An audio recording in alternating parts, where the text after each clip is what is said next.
Fala, gente amiga, tudo bom? Eu sou Carlos Lose e este é o Batata Diário, o seu programa de dicas do Diário do Capitão. Hoje nós vamos falar de Jornada nas Estrelas, a série clássica, isso mesmo. Mais especificamente, o 23º episódio da primeira temporada, Um Gosto de Armagedon. Qual é o plot desse episódio? A Enterprise está indo em direção ao planeta MNR-7, levando o embaixador Fox para uma missão diplomática. Só que o planeta envia uma mensagem dizendo para não se aproximar. O embaixador Fox, que tem mais autoridade que o Capitão Kirk na Enterprise, ele fala para violar essa ordem, tá? Violar essa recomendação e seguir em direção ao planeta. Quando eles chegam ao planeta, eles descobrem que MNR-7 está em guerra contra o planeta Vendikar. Só que eles não veem nenhum sinal de destruição dessa guerra. Com o tempo, eles descobrem que essa guerra ela é virtual, é uma guerra com ataques simulados, é uma guerra limpa, onde vítimas são contabilizadas nesses ataques virtuais e parte da população precisa ser sacrificada em câmaras de execução. Pelo fato da guerra ser limpa, ela já se arrasta por 500 anos, o que provoca a indignação do Capitão Kirk, que vai fazer de tudo para que essa guerra limpa se torne um conflito real, se torne uma guerra suja, assumindo um risco calculado aí, tentando forçar as autoridades de MNR-7 a fazer um acordo de paz com as autoridades de Vendikar. Mas por se tratar de um risco calculado, né, o tiro pode sair pela culatra também, né? Então é uma questão bem complicada aí. Quando a gente vê esse episódio, a primeira coisa que nos vem à cabeça são as seguidas violações da primeira diretriz, que era uma coisa que acontecia muito na série clássica. O termo primeira diretriz não é mencionado nesse episódio, mas a primeira diretriz já começa a ser violada assim que o embaixador Fox se recusa a aceitar a ordem de MNR-7 e segue em direção ao planeta, mesmo com MNR-7 falando para não se aproximar, né? Isso, inclusive, provoca uma indignação no Capitão Kirk, que é um violador da primeira diretriz de carteirinha, né, na série clássica.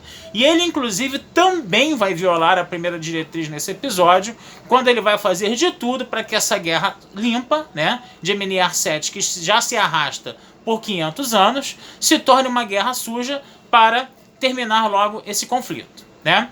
Outra coisa que é interessante da gente ver também é que essa guerra, né, que é falada na série, ela se aproxima muito das nossas visões de guerra de hoje em dia, onde você vê uma elite de um país mandando a população do seu país como soldado para morrer no campo de batalhas para resolver as querelas políticas e econômicas dos países, né?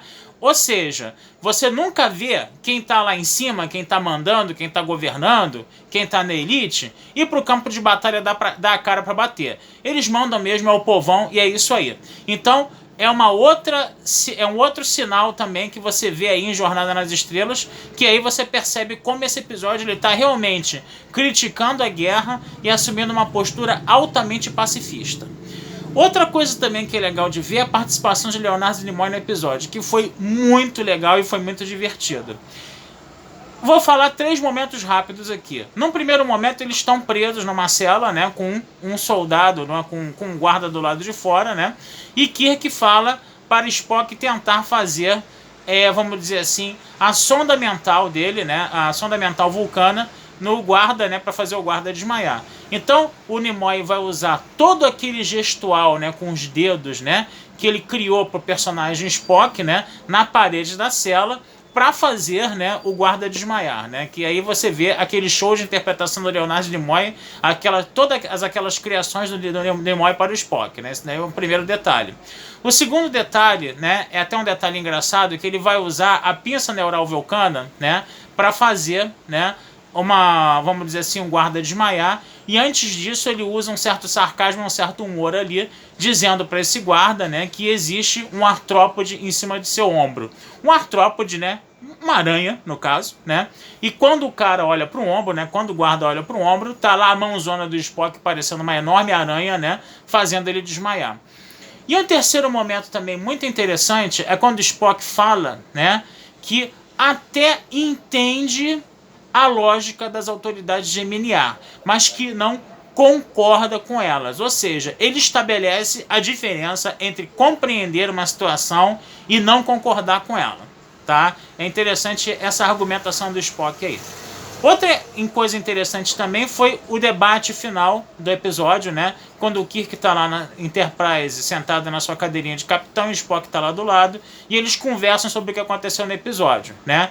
E aí, Spock ficou, vamos dizer assim, muito impressionado com o risco calculado que o capitão assumiu para terminar com aquela guerra, e o Spock, inclusive, falou que ele quase fez, que o capitão, né, que Kirk quase fez o Spock acreditar em sorte, né?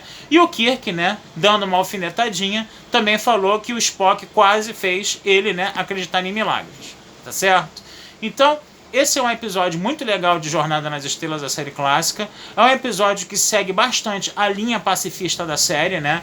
Que estava se desenrolando ali na década de 60, numa época em que estava acontecendo muito a Guerra do Vietnã, estava a Guerra Fria ali no auge do belicismo entre Estados Unidos e União Soviética, né? E essas mensagens, vamos dizer assim, pacifistas nesse episódio, eram muito pertinentes naquela época, tá? Eu vou ficando por aqui, desejando mais uma vez vida longa e próspera para todos vocês, né? Recomendando que vocês visitem o meu site batataespacial.com.br para vocês verem meus textos lá sobre cinema, minhas poesias, né? Meus textos sobre séries, minhas coleções de postais antigos. Dê uma visitadinha lá para vocês verem as coisas legais que tem lá, tá? Por hora eu fico por aqui. Um abração para vocês. Fui!